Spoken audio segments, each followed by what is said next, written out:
Whether it's the first time that you are visiting us or the 100th time or beyond, welcome. My name is Heather. I use both the pronouns she and they. I do have a couple of announcements. The first announcement is the UU Women's Spirit. It is a women's retreat at the Mountain Retreat and Learning Center in North Carolina.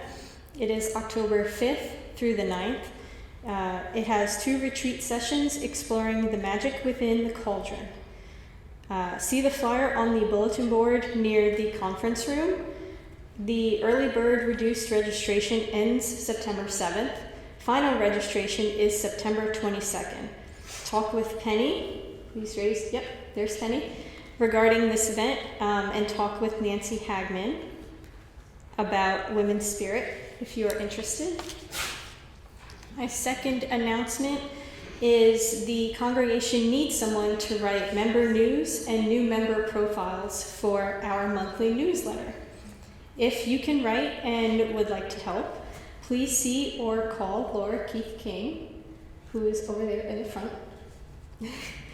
This is a fun job. It's very valuable. It's not too time-consuming, and it can be done from home on your own schedule. Please consider it, and thank you. So now, Denise, oh, there she is, will light the chalice. We have combined the chalice lighting words with the opening words. These words come from Caitlin Doty. She runs a YouTube channel called Ask Mortician, which is how I was introduced to the topic of what a good death is. And she says, for me, the good death includes being prepared to die with my affairs in order, the good and bad messages delivered that need delivering. The good death means dying while I still have my mind sharp and aware. It also means dying without having to endure large amounts of suffering and pain. The good death means accepting death as inevitable and not fighting it when the time comes. This is my good death. But as legendary psychotherapist Carl Jung said, it won't help to hear what I think about death. Your relationship to mortality is your own. And now we will have a little bit of centering music.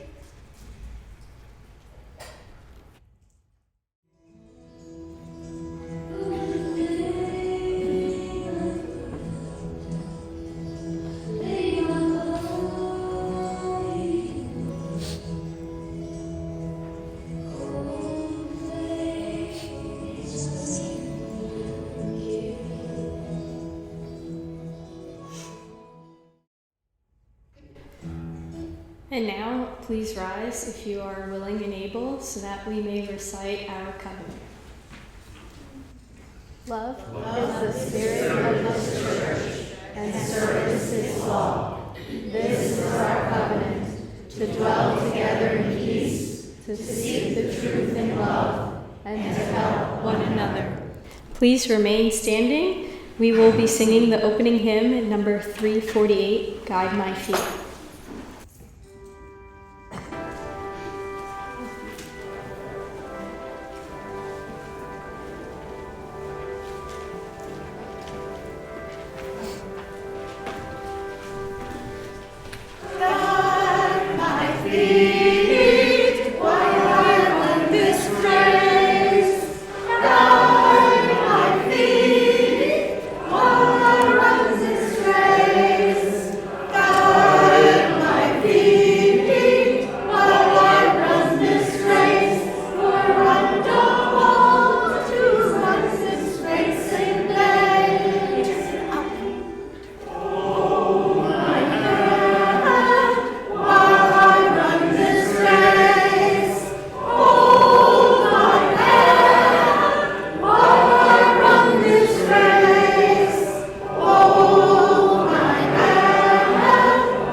And now we will sing the children out. We will not have time for all ages, so if there are any children that would like to be sung out, please join me in singing them out.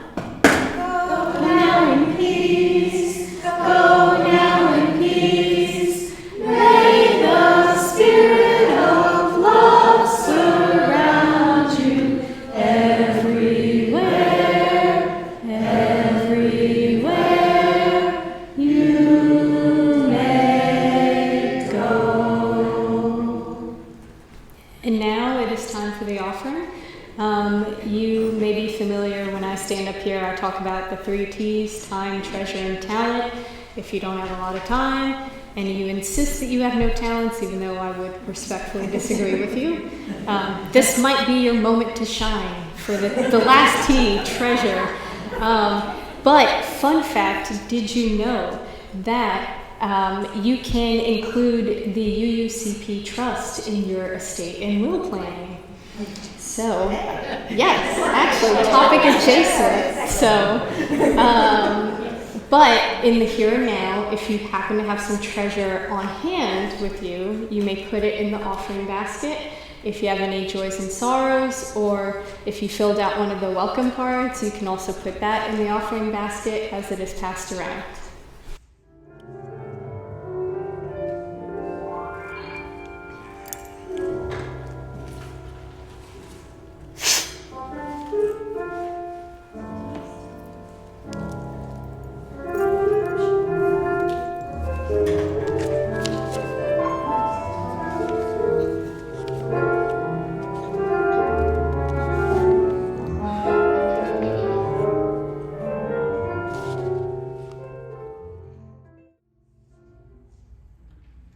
Good morning. My name is Denise. My pronouns are she and her. As part of our covenant with UUCP, some of the words that we pronounce, which I'm sure you just read, are that we agree to help one another. And as part of that covenant, we also agree to share in one another's joys and sorrows. And at this time, I would like to read some of the joys and sorrows that we have received for today.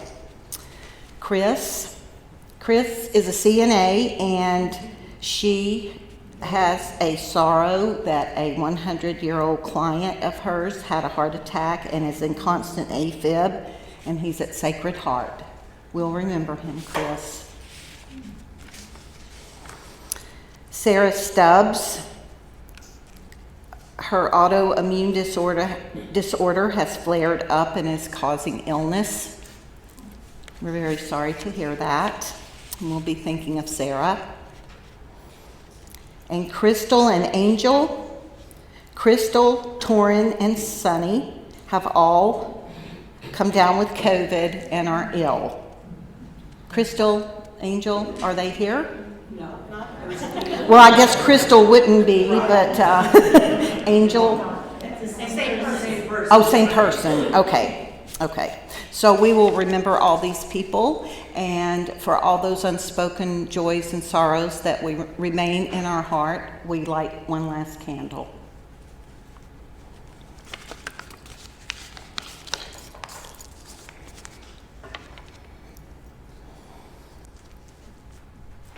And now I have the distinct pleasure of introducing our speaker today, and I'm going to keep it short, which is difficult for me because I do not want to interfere anymore with her time.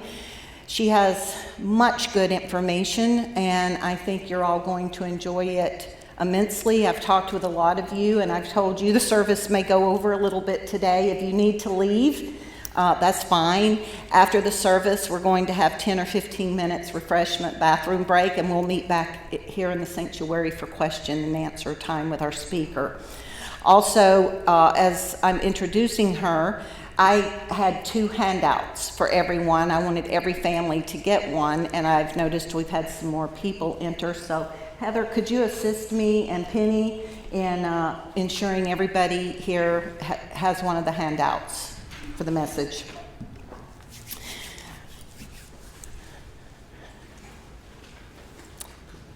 So, about 10 years ago, I met Sharon Oakes, and it was at a very difficult and challenging time in my life. My dad had just passed, and he was in Covenant inpatient hospice at West Florida Hospital. A few months after he passed, I contacted Covenant and requested to volunteer with Covenant because they had made such a difference. They had made such a difference in the life of my family and I in dealing and coping with the death of my father, and in just dealing with the days and weeks in advance of the death of my father. Since that time, Sharon Oakes, who was an amazing volunteer manager for myself, my mom, and my husband, referred us to some different hospice agencies. She has helped me with dementia and Alzheimer support groups. My mom had dementia. She runs several support groups. She also does 11th Hour, which I'm sure she will explain to you. It's pretty self-explanatory, and many of you probably already know. But she was with my mom when she passed, and there's nobody in this world that I would have rather been with my mom than Sharon. My mom chose to leave us after my husband and I had just left the facility to get a break, and Sharon had volunteered to sit with my mom for a little bit. We had no idea she was that close, and I know my mom was very comfortable with Sharon being there with her as well, but that gave our family such comfort at such a difficult time. And I can go on and on about the many stories of Sharon Oakes. Apparently many of you know her and her wonderful husband, Bill, who is here with us. Bill, would you raise your hand? When they were walking in, several people said they knew them. So we're going to make them honorary members of UU because they would fit right in. And with that said, I am going to go ahead and allow Sharon Oakes to come up and speak with you. And I hope and pray that you get so much out of this message. And I hope you get just a portion for your life planning for what she has done for my family and me. Thank you, Sharon.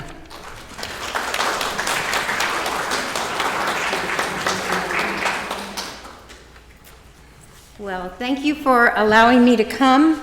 This is kind of my passion in life. At 73 years old, I've found a new focus. I've been a social worker for 51 years in a variety of things, Child Protective Services, suicide and crisis, rape crisis, and then finally I found my home with hospice. So I don't pick the easy ones, do I? So what my wonderful husband came, I don't know, Bill, what was 7, 8 years ago you came to me. He brought me this magazine article. It was like 10 at night, and he says, you know, that article was, who's going to care for us when we get old?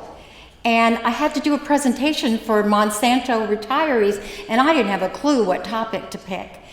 And that just fed into what I'm doing now. I do this presentation about 5 times a month to churches, to civic groups, to personal friends, all over the place, because it's so darn important, particularly for seniors, but not just seniors, adult children who are caring for their parents. Every adult child who's in that situation needs to hear me.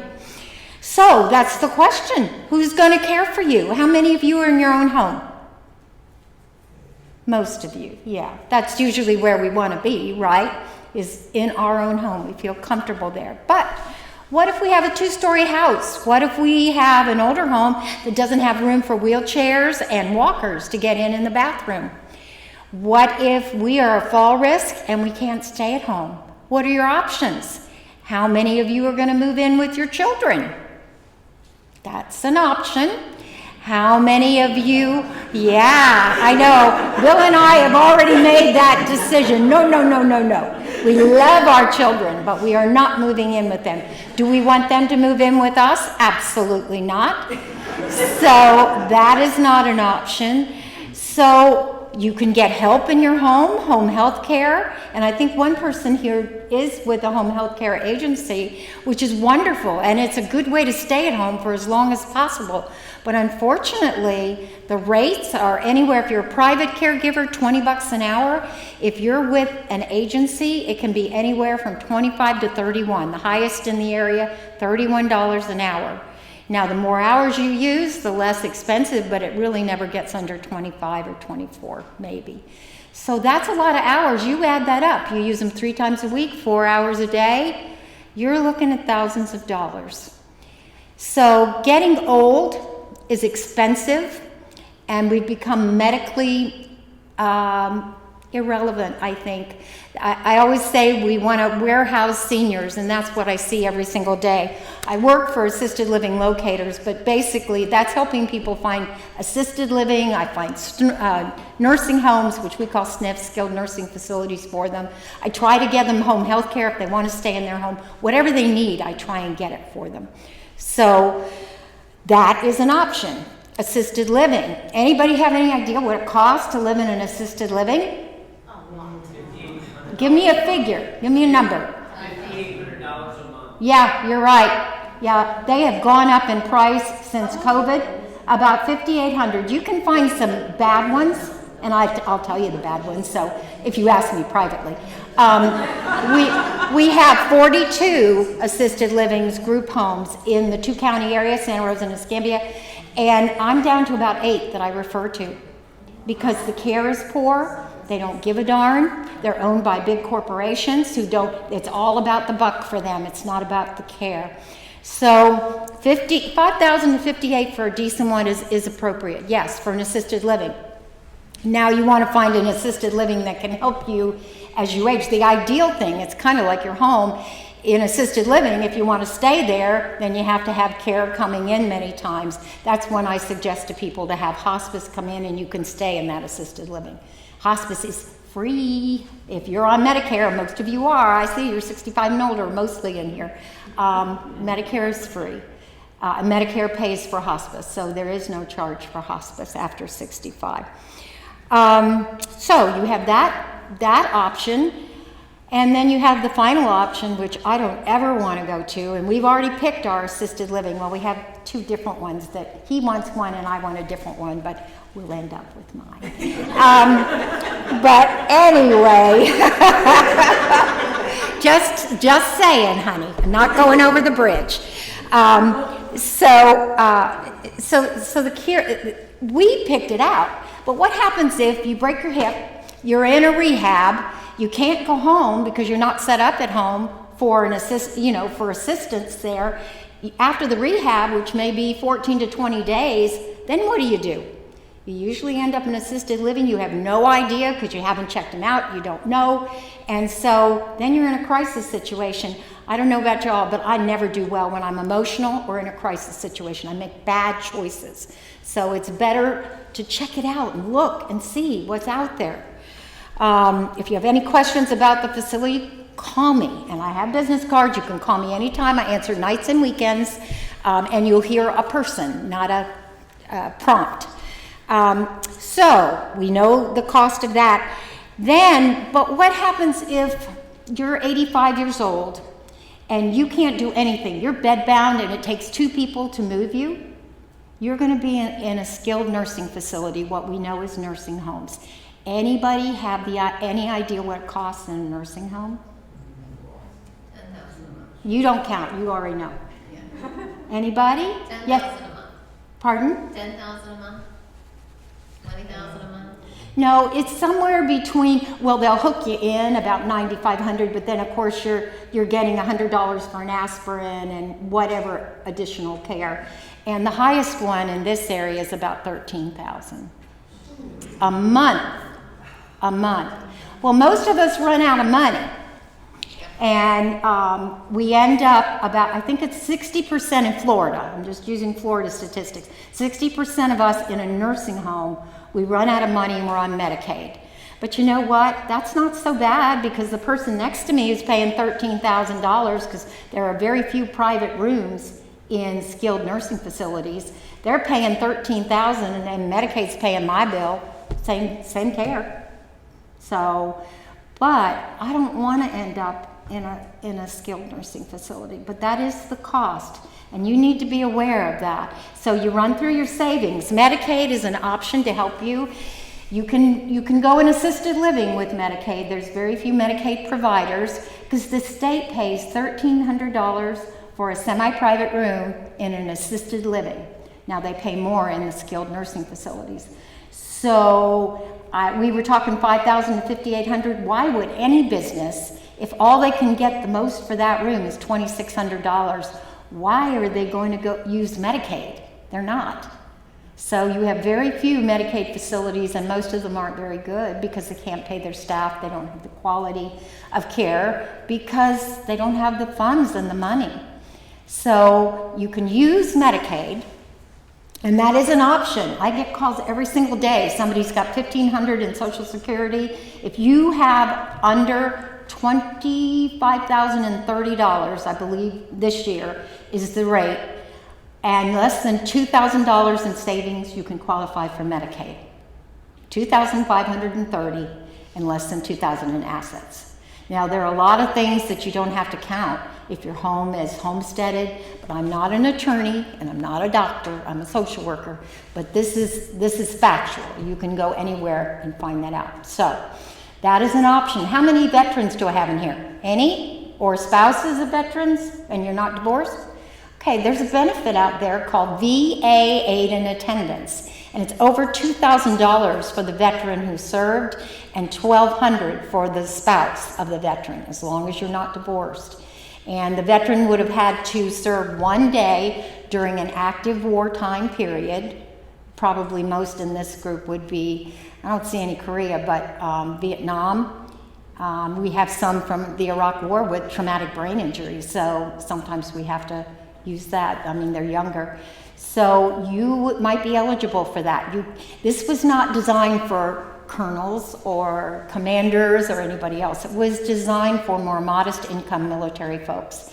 And if your assets are more than it was last year, $126,000, you probably won't be eligible for this benefit. But that's a nice chunk of change, and it's terrible to get it. If you've ever worked with the VA, it'll take you 6 to 9 months to get it, but I have the names of the VA liaisons in both Santa Rosa and Escambia County, and if you're tenacious and persevere, you can get that money if it's owed to you. So, okay, now we've got assisted living, and that's for what we like to call, or what I don't call them, but it's what they call in the healthcare realm, in the assisted care realm, walkie-talkies. which means we can pretty well get around it. We old folks can get around and walk or use a walker. That's a walkie-talkie, and you still make sense with your sentences, and you kind of sort of know what's going on.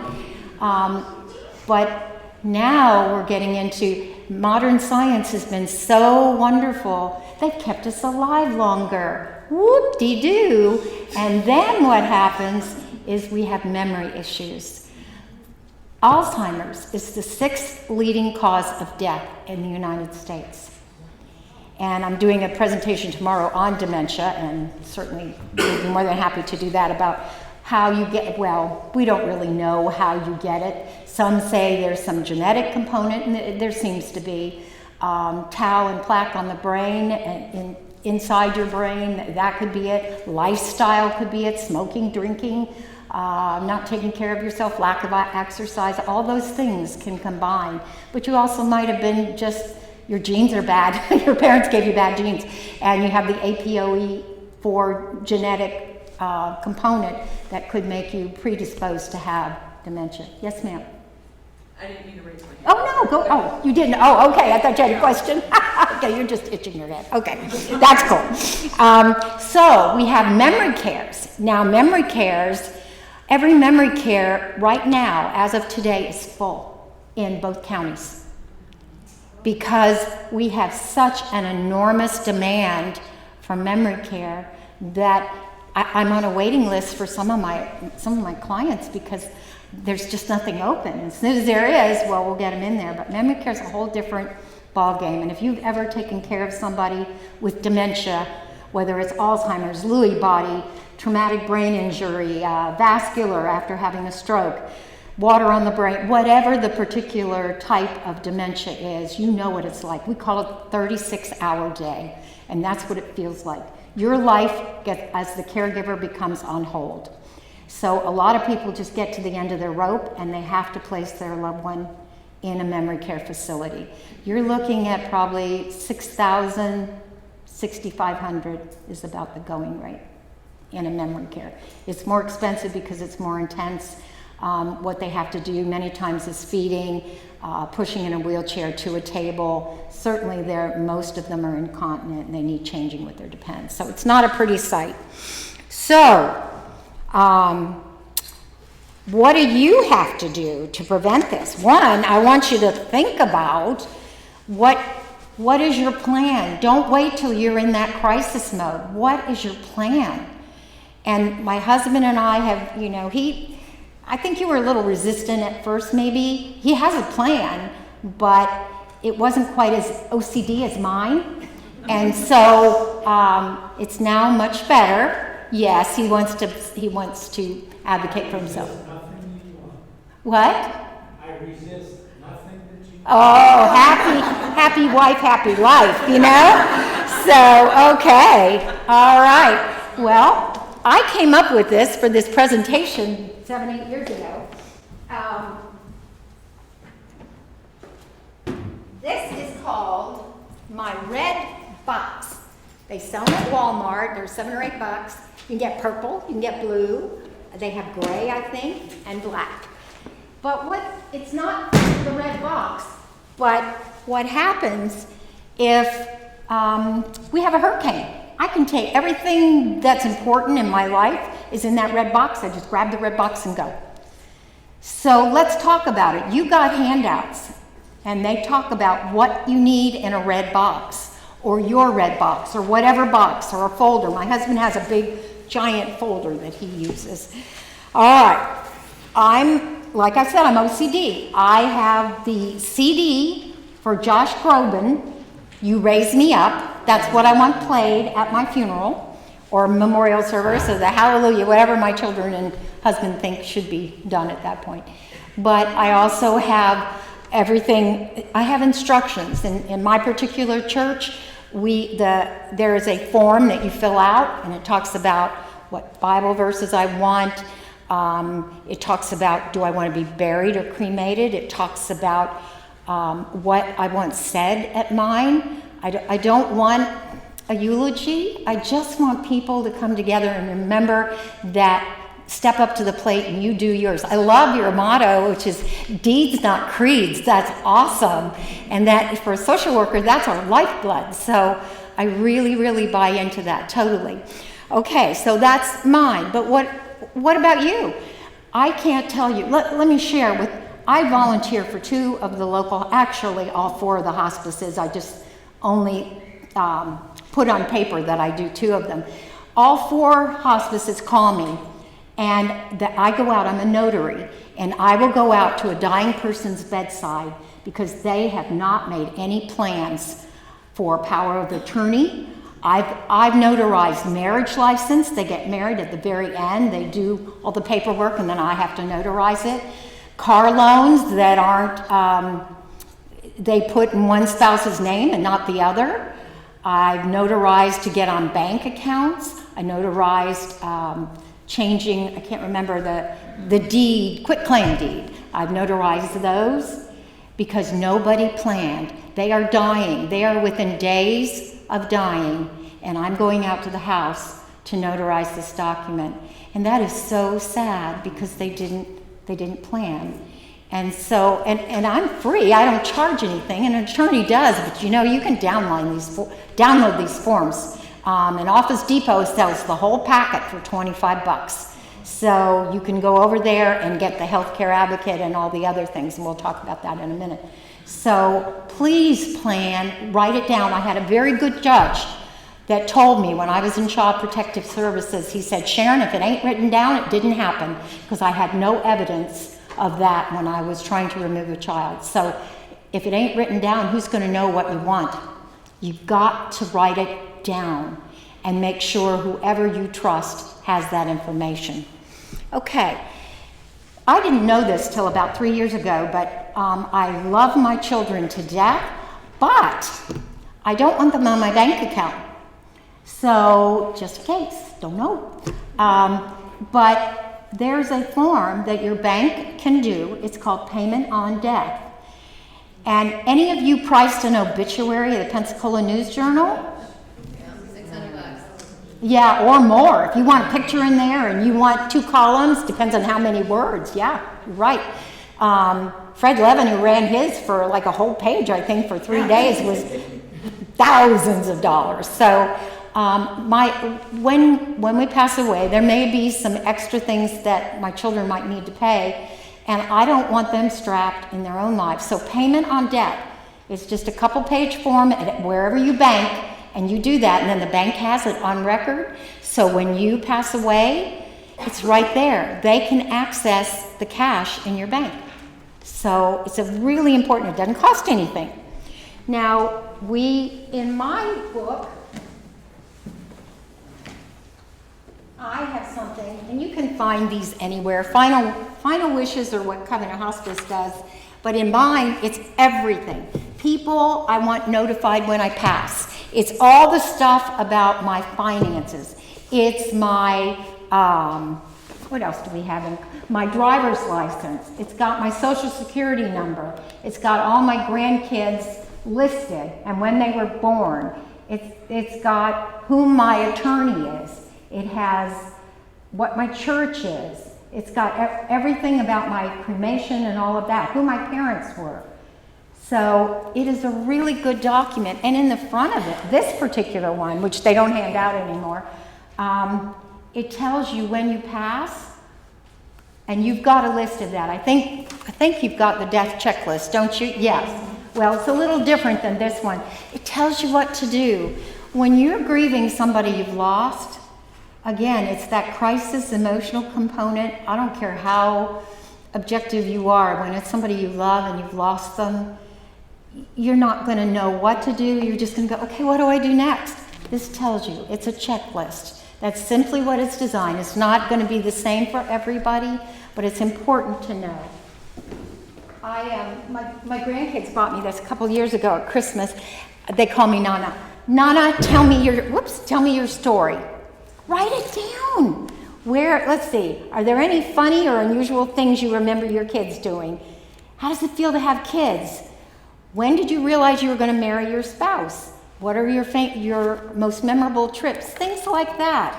And reading this, we did this with my mother, and I picked it up, about a month ago and read it, and it just reminded me more of her. And I have read it a couple of Christmas Eves to my children and my grandchildren, who all, well, not all of them knew my mom, because the grandchildren, she had passed before that. But my mother lived with us for 26 years. So my 3 children knew her very well.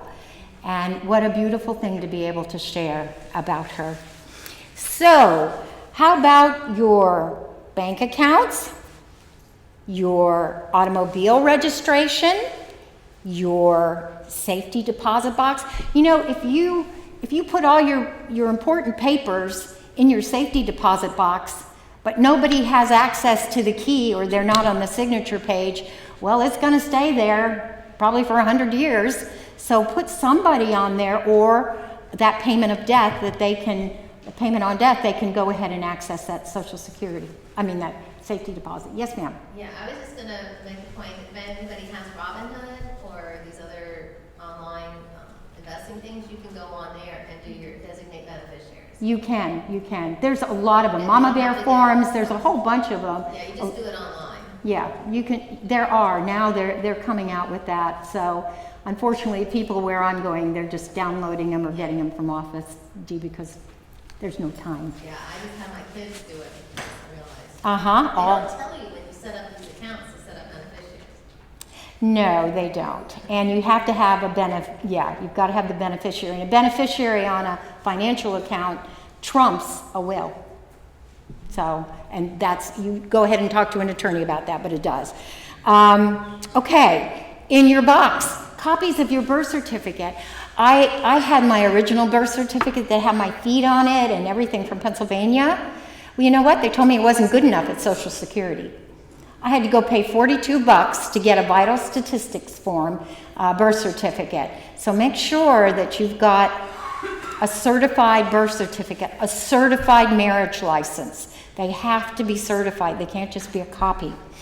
Your Social Security card, or at least a copy of it, because that's really important. Your Medicare card. By gosh, we can't get any medical care anymore anywhere unless we have that little card. It's really hard. So your copy of your Medicare A, B, if those of you have D, you need copies of all that stuff. And I find it just useful to have it all in one place. And then how about credit cards, driver's license? I have a lot of people, a lot of us are still driving in our 80s and early 90s.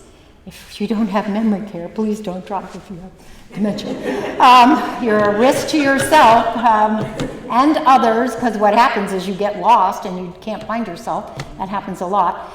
You have no idea where you are. Or my lady that brought a gun to an assisted living because her husband wanted the gun and he tried to shoot her. Luckily, she was able to shoot it up at the roof. To say the least, he was exited out of that assisted living, and she was not allowed in either. But who in the world would bring a loaded gun to an assisted living? Yeah. So, all of those things you need to think about. But obituary, I made my husband write one, and I have mine. I know what I want to say. I don't want my kids putting all this flowery stuff in there. It's basic and simple is all we need in there. Go out and serve others. That's what I want. And, so it was easier for me to do this and write it. And then that's one of the things when you're grieving. What was Mom's parents' names? Where was she born? I can't remember. Where did she go to high school? I can't remember. Well, it's all done for them. They don't have to worry about it. It's done. If you're a veteran, what's the most important document you need as a veteran? You got it. That's right, the DD-214. And you need to make that somebody needs to know where your DD-214. I mean, that's as important as a will. Okay, let's talk about the different legal documents. You need a durable power of attorney in the state of Florida. A durable power of attorney, the new ones, as of 2014 anyway, they're 11 pages long, and you initial every single thing. You'll initial real estate, medical, assets of whatever, property. It's very, very detailed. And Florida has gone to this durable power of attorney because no longer do we have the general power of attorneys or a real estate power of attorney, whoops, I keep doing that, or medical power of attorney. We have a durable, which covers everything. So you've got to have that. So check if you've got one, and if you don't, you better get it yesterday. Healthcare advocates. Thank you. See, I messed it up. Thank you. Who's going to make those medical decisions for you? I don't know. And that happens a lot in what I'm doing. I can't handle people's money, but they have nobody in this world. They're 90 years old. Everybody that they loved has died. They have no more family. And I have a couple of people that I'm their healthcare advocate. And the reason I do that and agree to that is I want them to get on hospice when the time comes. And that's the reason. And with that healthcare advocacy form, I can do that. I have 3 kids. And only one of them is my healthcare advocate. We talked about this as a family with my daughters, and 2 of them said, Mom, we can't pull the plug on you. We just can't do it. That's what I want. My middle daughter said, I'll do it, Mom. So she's an occupational therapist, and she works in a skilled facility. She gets it. But I didn't want her sisters guilting her by saying, well, you killed Mom. No, I gave her permission, and she is my designated person in front of her sisters. So there is no arguing about what I want and who's going to do it. So healthcare advocate, yes. Living will, I brought them. I've got copies of, it's a living will document that's good it's legal in the state of Florida. It's called 5 Wishes, and I'll make those available after the service. But you can designate with 2 people who are not related to you, you can write everything you want in there. And it's free, my favorite word, free and legal. That's your living will. And then, of course, the final thing is your will. Where do you want your stuff to go to? Don't know, but you need to be thinking about that. I have a detailed list, what I haven't given away already. I have a detailed list for each of the kids. I don't want any fighting. I don't want any arguing. And it's my wishes. I have reasons that I want them to get the specific thing I'm giving them. So there's an addendum to my will, and everything's in there. So you don't have to do it like that, but think about it. Where do you want your stuff to go? And finally, we're in a situation now where a lot of us are online. We use passwords out the yin-yang, right? So I have all my passwords on my phone. Well, that's just hunky-dory. What happens if I lose my phone, I break it or whatever? I'm on the cloud. So I can access anything. All of these documents I can access on the cloud. But write your passwords down. And this is a fluid, this box is fluid. I changed a financial planner. I've added passwords, so I'm always on there updating it, printing it, and then sticking it in my red box. So it's not something one and done. You have to stay on it. And I know it's a lot of work, particularly initially getting all this stuff that I have listed here. But do you know you're giving the best gift you can possibly give to those you love? Having it all in place, whether it's your children, your spouse, whoever it might be. What a gift. And it's better than any money or any present that you could possibly do. And having my family all has copies of all this stuff so they know. We don't want to hear about it, Mom. We don't want, too bad, so sad. They have to know. They have to. It's a reality. Everybody in here is going to die. I'm sorry. That's the fact of life. But you know what you open the service with, a good death. And we talk about that with hospice. A good death where you're not in pain, where you have the medication you need to be comfortable, where you have people there that are doing the medical care for you, the chaplain or whoever who may be the spiritual advisor, a social worker who can help navigate through the medical care system. What a wonderful, as soon as I can get on hospice, I'm going on hospice. 6 months or less isn't the last weekend of life. So utilize hospice. The best news is you can go on and off hospice all you want. You may qualify 1 week, and then 90 days later, you've gotten so much better, you're off hospice, oh, don't worry about it. You'll get to go back on. So it's not that too is, but the whole idea is to use the system and use it in a way that benefits you and your family. So I am more than available for answering questions after we finish the service, but I hope that's helpful. Oh, here's the 5 wishes. Ta-da! And I've got a bunch of them here. So they're wonderful tools. So thank you very much for your kind attention, and hopefully I've planted a seed and you're going to go home and do all this stuff, right?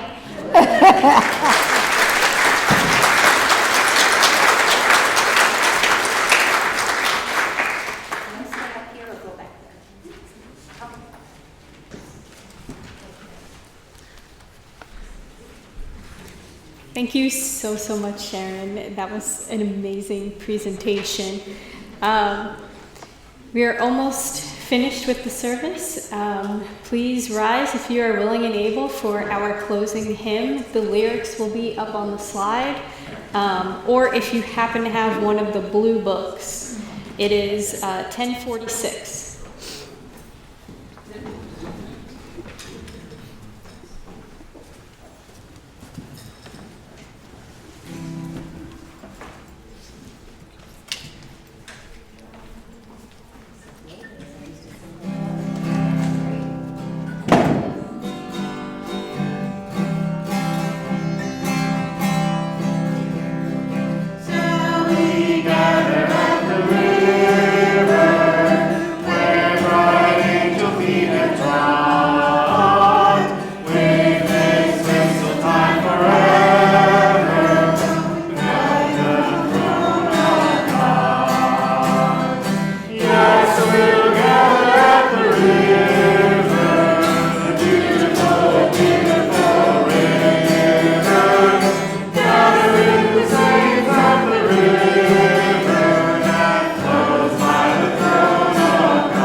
Our closing words come from George Eliot. Our dead are never dead to us until we have forgotten them. Thank you for joining us. You may stay for some postlude music or go and join the refreshments. And have a great day. May it be so.